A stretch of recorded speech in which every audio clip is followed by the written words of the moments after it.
Hello, Abnormal Investigations. Hope y'all are having a great night. We just had a great live tonight talking about the Jameson family. I hope y'all enjoyed that. Sorry about the voice, I've got a cold, but I wanted to get these out. These are some good encounters. We're having a double encounter today. This will be your first one you're going to hear, and there will be another one out in just an hour, which will be 9 o'clock my time. A lot of y'all seem to really like the investigative story we done tonight on the live. If y'all enjoy those more than just a breakdown, let me know and we'll do those. And we can combine them if you want. We could do the breakdowns with the stories. That could be fun. It could be a long it would be a long live, but it would definitely be fun. All right, guys, let's jump into the story. And I think it may make you ask some questions about a werewolf and a wendigo, and maybe we're seeing some things in the woods that might be misidentified. Let's get into this and see what we think.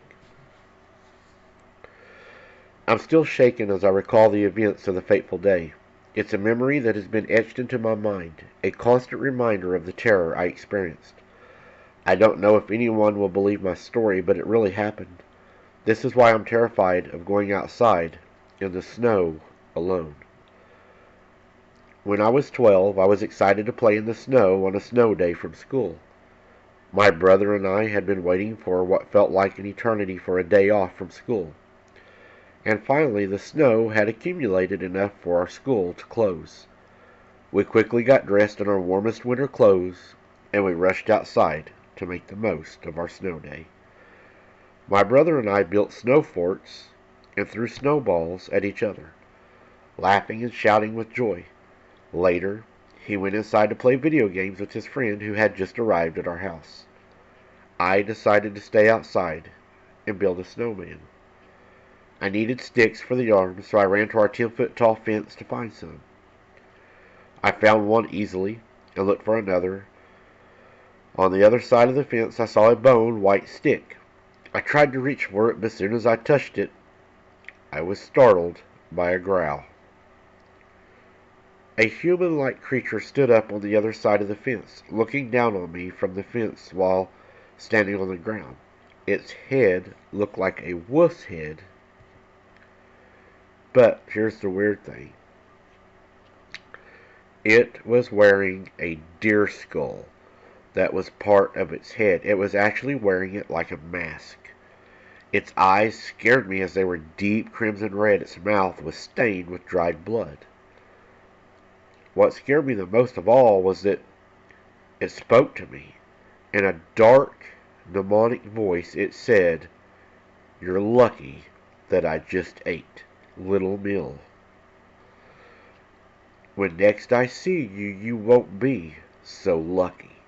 The creature then roared loudly, and I ran back to my house screaming the entire way. I accidentally wet my pants.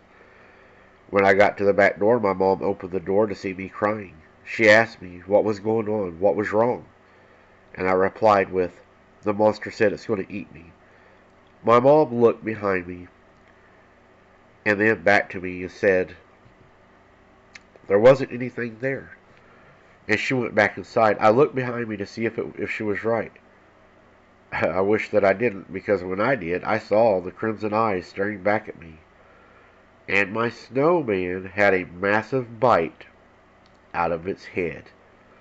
I ran inside and hid in my room under the blankets while my brother and his friend played Call of Duty. I was too scared to come out, and I couldn't shake the feeling that the creature was still out there watching me. I'm 21 now, and I still have nightmares about that day.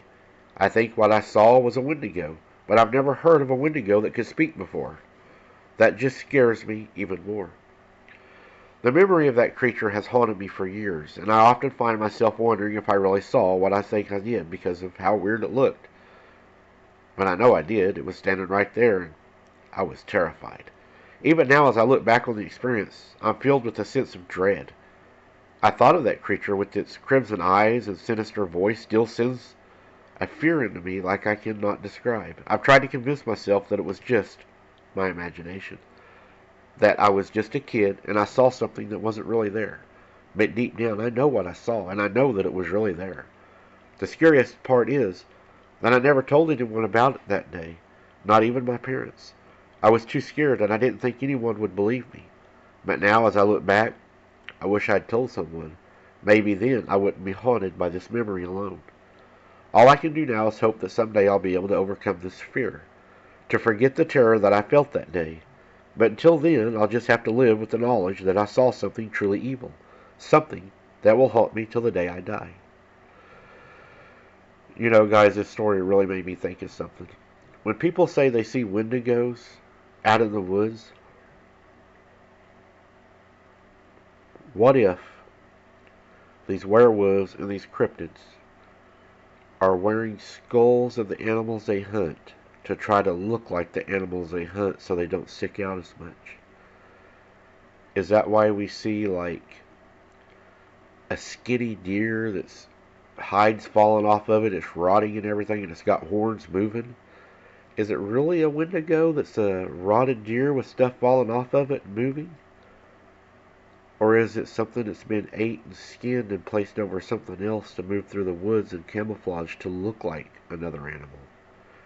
What do you guys think? Let me know in the comments. I'm really interested in this one. I'm not saying there ain't no wendigos, but I'm saying, is there some misidentification going on? Let me know what you think. Thanks for listening, guys. Until next time, keep your head on a swivel. Don't be something's dinner. And hopefully, my voice will be back to normal soon. Thank you for listening, guys. If you don't mind, smash that like button. It helps so much.